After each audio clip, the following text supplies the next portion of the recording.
आप पैसा कहाँ पे लगा रहे हैं, कहाँ से निकाल रहे हैं, और वही चीज़ मैं आपसे समझना चाहता था। तो मैं लगा रहा हूँ ऑटो के अंदर, स्पेसिफिक करके ऑटो मैन्युफैक्चरर के अंदर। ऑटो एंसिलरी से मैं थोड़ा निकाल रहा हूँ, क्योंकि ऑटो एंसिलरी इंडिया में एक एक्सपोर्ट ओरिएंटेड इंडस्ट्री है। तो वर्ल्ड में एक रिसेशन आ रहा है, तो शायद ऑटो एंसिलरी के एक्सपोर्ट्स में दबाव आ सकती है। तो ऑटो के अंदर डोमेस्टिक मैन्युफैक्चरर्स के लिए आप देखें, waiting line for Q Mahindra Thar जो थे या मारुति का कोई भी आके 1 साल से ज़्यादा है, क्योंकि कोविड के टाइम में एक दबाव आ गया था उस सेगमेंट में।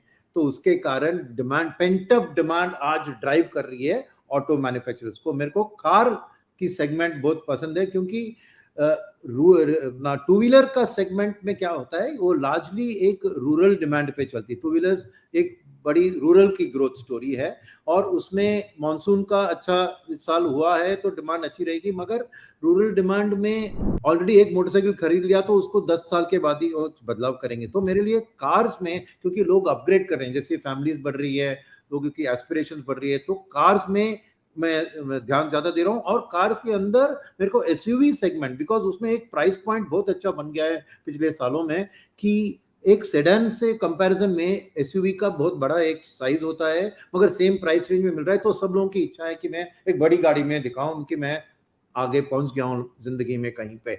तो एसयूवी सेगमेंट का बहुत बड़ा एक हिस्सा मैं देख रहा हूं। अच्छा, सेकंड, इसमें रियलिटी बात अलग है, मगर मार्केट में ये ईवी में जो भी मैन्युफैक्चरर्स कुछ प्लान्स अनाउंस कर रहे हैं, कुछ कार्यक्रम कर रहे हैं, मार्केट में उसका एक वैल्यूएशन की बढ़त मिल रहा है। तो शायद ईवी में जो प्रॉमिस है उसको थोड़ी देर लग सकती है। आज मार्केट थोड़ी ओवर एंटिसिपेट कर रही है, बट फिर भी क्या हो रहा है कि मार्केट की वैल्यूएशंस में ईवी का जिसका भी एक स्ट्रेटेजिक अप्रोच है, उसको मार्केट ज्यादा वैल्यूएशन दे रही है, तो पैसा उधर बन रहा है। तो नेचुरली ईवी ओरिएंटेड एलोकेशन में बढ़ा रहा हूं, मगर इट इज नॉट नेसेसरी कि वो परमानेंटली रहूं, क्योंकि ईवी का एक्सपेक्टेड कन्वर्जन जो हो रहा है वो एक्चुअल रियलिटी में होगा कि नहीं, आने वाले दिन बताएंगे। बट आज के लिए उसमें पैसा बन रहा है, बिकॉज ईवी एक बहुत बड़ा मूव है, क्योंकि तेल की दाम अगर इतनी ज्यादा है तो गवर्नमेंट भी बहुत कोशिश पुश दे रही है ग्रीन एनर्जी की तरफ, और उसके लिए टैक्स ब्रेक्स भी ज्यादा देंगे। आज भी ईवी व्हीकल्स के लिए खाली 2000 है रोड टैक्स, कंपेयर टू लाखों जो देना पड़ता है दूसरी पेट्रोल कार के लिए। तो वो एक सेगमेंट भी है ऑटो के अंदर जो फिल्टर कर रहे हैं।